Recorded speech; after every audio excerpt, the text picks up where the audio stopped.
Hello and welcome back. More pawn endgames for you today. If you haven't already, check out my video with some more basic pawn endgame techniques which I uploaded last week. Link in the description. Today, I want to show you some other techniques which are a bit more advanced and are vital to know in our quest to improve our endgame. If you like what you see, leave a like on the video and subscribe for more content. Okay, let's go. First up, let's take this position. King and pawn versus king, where the attacking king is in front of the pawn. I first want to demonstrate this at the bottom of the board before we go further up and the pawn has further to travel. Here, it doesn't matter whose move it is, black wins. Let's see why. White to play. White goes left, black goes right, the pawn comes through, simple as that. Black to play. Black goes to the side, king d3, white follows, king d1, c3, king c1, c2. Now the white king must vacate with king b2, and black moves in with king d2. And promotes the pawn. Let's give black a bigger task and move the pieces backwards to see what happens. Okay, here, with black to play, the game is drawn. The first thing to note is that if the pawn ever goes in front of its own king, we have a drawn position. We saw this in our last video. Unless we are promoting the pawn stays behind our king. Always, no exceptions. Black plays king d6, white follows king d4, king c6, king c4. No progress can be made. White maintains control by keeping the opposition. With white to play, it's a different story. Black wins. When white moves the king, he can't keep control of these three key squares. b5, c5 and d5. Let's play some moves. King b4. White's king moves away from controlling d5. So now we play king d5 for black. If the white king returns to the c file with king c3, black plays king c5 and we keep advancing down the board. So now king b3, king d4, king b4, and the kings are side by side. Now c5 check, king b3, and king d3. Almost there. King b2, c4, preventing king b3. Now king c1 and king c3. We've just seen this position before and we saw how to win it. Returning to the top of the board again, we've seen king b4, king d5, but what if white tries king b3? Let's see this. King d4. If black gets the king to c3, we've seen this is winning. Black keeps moving down the board. Now, if king b4, then c5 check, king b3, king d3, king b2, and c4. The white king is forced to vacate control of the c3 square and black wins after king c1, king c3, king d1, king b2, king d2, c3, followed by c2 and c1 queen. The next position we're looking at involves shouldering. This is where we move our king towards the enemy king to push him away from his ideal squares. I've got two examples of this to demonstrate what we mean. First example, have a look at this for a few seconds. White to play. The white king can march straight over and take the pawn. Should he do this? Let's see. King d6, king b6, king d5, king c7, king takes d4, king d6. Okay, we've reached the same position we had on the board a few moments ago. As it is white to move, this is a draw. King e4, king e6, king d4, king d6, king c4, king c6, d4, and we've seen this is a draw. Now the king and pawn are side by side. Back to the starting position. White wins with king c6. Black has two options, king a5 and king a7. King a5, king c5, king a6, king takes d4, king b6, king e5, king c7, king d5, king d7, and d4 winning for white. If instead king a7, we see something similar. King c5, king b7, king takes d4, king c6, king e5, king c7, king d5, king d7, and d4. I've got another example which is less direct in that the king steps 2 squares out to shoulder the enemy king. Take this position, white to move. Have a look, see what you make of it. Okay, if white heads straight for the pawn, we get king e5, king d2, king d5, king e3, good move, king c5, king e4, king b6, king d5, king takes pawn, and king c6. Draw. The white king can't escape from the A file. We demonstrated this endgame in our previous video and highlighted it as one to watch out for. The key move was king e3, going directly for this idea. The correct path we shall show now to win for white is king e4, king d2, king d4. Even if black starts king c2, he's still stuck and can't get around the side so fast to force the same drawn position. King e2, king c5, king d3, king b6, king c4, king takes a6, king c5, and king b7, promoting and winning. Let's show this king c2 I mentioned. King c2, king d4, the key move, highlighting this again. King b3, going directly for the pawns. King c5, king a4, king b6, king b4, and we take the pawn. Next up we've got outflanking. What is outflanking? This involves coming around the side to cut off the enemy king by taking away key squares one at a time. I can't stress the importance of identifying key squares in pawn endgames and in chess in general. Again, we'll run through two examples for you. Take this position, white to play. What do you think? Okay, king e5. The key squares to control are d6, e6 and f6. White controls d6 with the king and also the pawn. This is an important point. If black plays king f7, then king d6, we win the pawn and the game. So king d7 from black and now king f6. We're slowly moving our king around the side to cut off black's king. We're outflanking him. If black could play king d6 here, our king would never get closer, as black would have the opposition. However, d6 is controlled by white's pawn. Now, king d8, king e6, king c7, and king e7. Now important to note is that the white pawns not only control d6 but also b6, and the black king is running out of squares to defend the pawn. King c8, king d6, king b7, and king d7, and the pawn is lost. Just to quickly show the win, king b8, king takes c6, king c8, king d6, king d8, c6, king c8, c7, king b7, and king d7.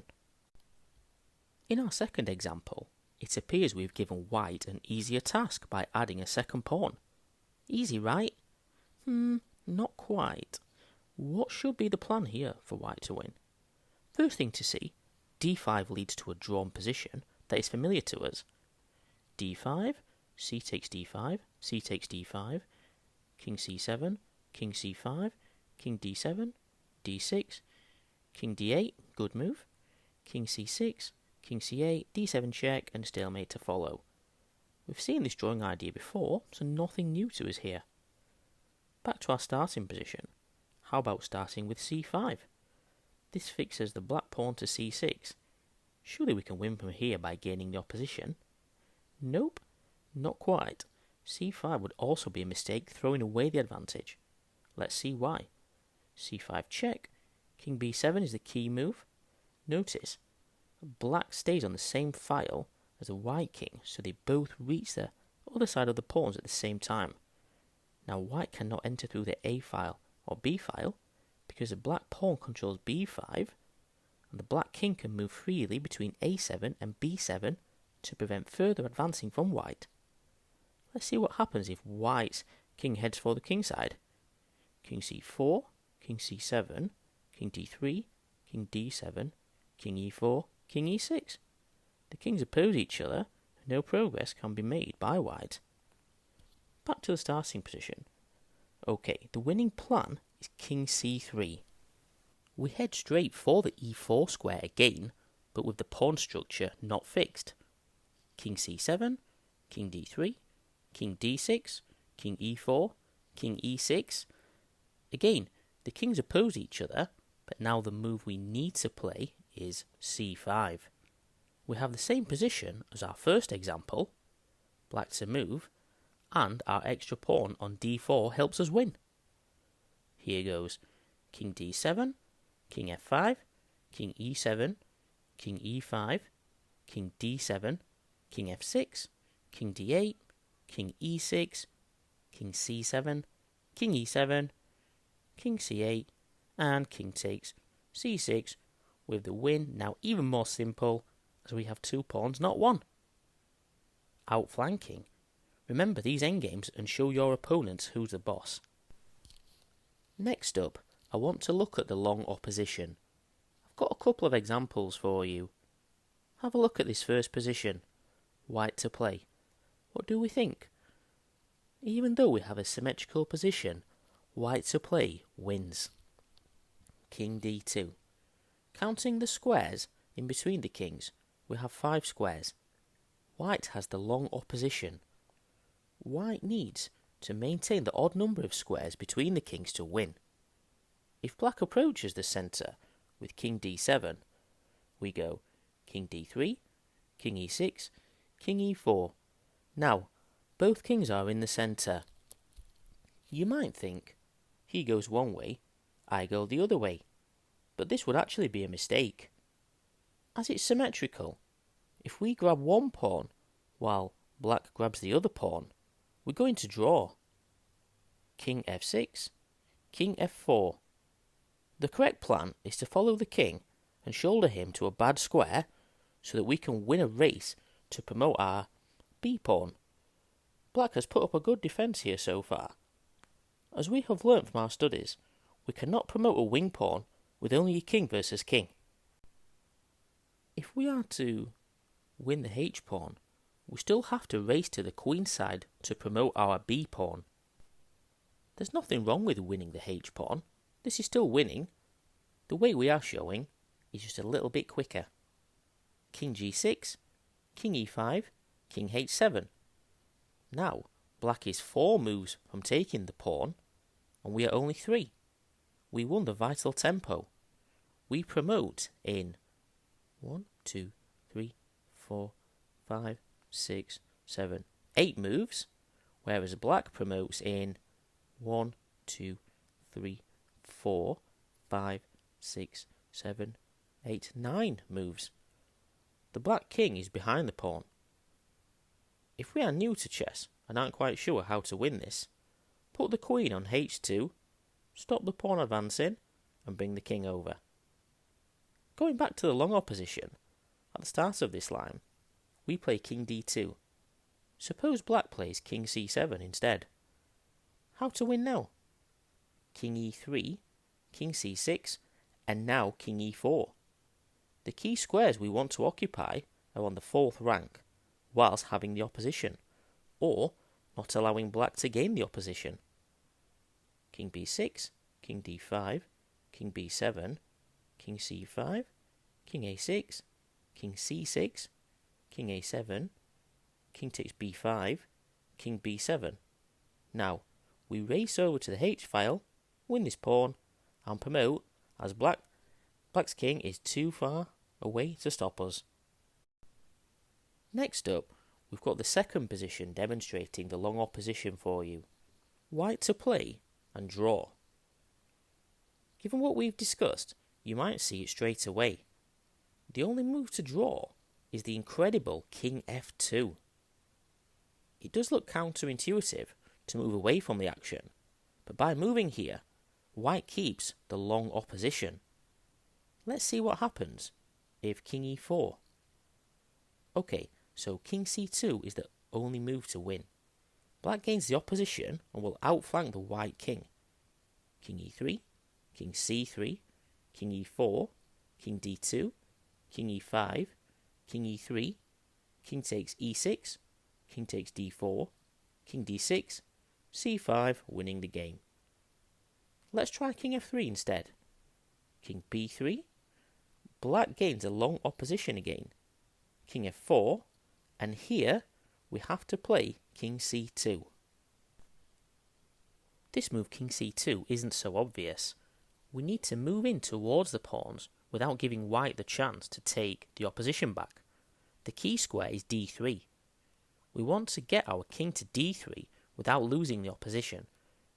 If he had gone king c4, maintaining the long opposition, we would be further away from our objective to take the d4 pawn. Showing the correct drawing idea, king f2, we only need to maintain 1 square, 3 squares, or even 5 squares between the kings for black to be unable to make progress. Let's show king a3 as a random idea. If king e3, getting confident, now king b4, the only move to draw again is king f4. Maintain the space, maintain the opposition, and don't get greedy. We've covered the theory side of the pawn endgames. Now I want to bring it all together and show some positions where we can demonstrate what we have learnt. Take this position. I've constructed this for you. We'll go white to play. What do we notice straight off the bat? 6 pawns each, 2 pawn islands each, and each with 3 pawns. Black has more space on our king side. Black has a dangerous a pawn that, if allowed, can push a5 and create a real problem for us. If we abandon our king side pawns, black might be able to win on this side of the board. What can we do? Okay, let's start looking at some moves. If we play b5, black cannot play a5 anymore due to en passant. Can black attack this pawn though with king d5, king c5 and king takes b5? Maybe, but we can play d3 and c4 to defend this pawn. Black can then play c6 and attack our pawn chain. We would have to take it, then he takes back, and the a pawn is dangerous again. But wait, if black exchanges the c pawn, our d pawn now becomes a pass pawn, and we can tie down the black king to defend in this, which would be a draw. Wait a second, how about after c6, we have d4 with check? Now the black king cannot come forward as we take on c6 and promote this pawn. This looks good. He goes king d6, and we have control. Our b5 pawn controls both his a pawn and his b pawn, and we can move our king forward to support our passed d pawn. Yikes, I've just seen something. If we get carried away, move our king forward happily, black can go g4 and g3. Just play a few random moves to show this idea. If we move our king too far forwards or away, black can win. Okay, so if black ever plays g4, we play g3, right? Right. Now what if black decides to play c5? Do we take or push? Let's try take first. So we take, he takes, king c4, he goes g4, we go g3, he takes with, let's say, the h pawn. Not sure which pawn he would take with, but let's try this one first. We take back, he pushes. Now it's our move. Right, let's head for the a pawn. we can't just shuffle around. There's no time, as black has the opposition on us. We go one way, he goes the other. King d3, king b4, king d4. Is he outflanking us or are we faster? King b3, king d5, king d3. Now we have to push to c5 or our pawn is lost. Takes, takes, king d3, king c6, king e2, king b7, takes, takes. Our white pawn promotes on b8, so he can't take on g3, or we promote with check. King g2, b6, f2, b7, f1 queen, b8 queen. We lose. After queen a1 check, king b7, queen b1 check. After exchanging queens and promoting the final black pawn. Wow, what a line that was. I thought we were doing well after d4, but maybe not. We need to make sure we're not just lost. Let's try another variation. So we can't take on c5. Let's try pushing. d5, king e5. Now, we need to get our king through somehow to support our pawn, or to capture some pawns. How to do this? We can either move our king back to attempt to go through via g4. He wouldn't allow this, and we'll play g4. This could get more complicated. Let's try analysing first f3 to stop black moving forwards. If this wins, we save a lot of time. Okay, so f3. Now, he must play king e5, king f5, king e5, king f5 to stop our king coming through. Got it. Let's go d6 and force king e6. Now we go king e4. King takes d6, king f5. Hey, king f5 is multi-purpose, as it stops a black king coming king d5 and straight for c4. Just spotted a trap. Black plays g4. F takes g4, h3. Now black wins by promoting a pawn immediately. So, say, king takes g4 and king e5. Now let's count who promotes first. White to move takes 7 moves, and black to play takes 7 moves. Wow, still not winning. Okay, so not king takes g4, king takes f4. There we go. G takes f3, G takes f3, and king e6. At last we found a win if black decides to go directly for our pawns in this position. So what if he doesn't? We go b5. How about c6 immediately? This is interesting. Now our idea with d4 isn't with tempo, and this looks like a draw. If we defend with c4, then takes, and the king can take on b5 really quickly. Let's see. Black, king d5, king f3, king c5, king g4. No, I can already see this is no good. 2 connected passed pawns is too much against 1 in the centre for us. So, if c6, we take on c6, king d6, we can play c4 and d4, and each of us have a passed pawn that will tie down the enemy kings. It's worth saying again, but should black play g4, we'll play g3 and halt black's progress. After king d6, we play c4, king takes c6, d4, then b5, c5, and we have a drawn position. Neither king can advance, and we must defend the connected passed pawns. One last thing to see.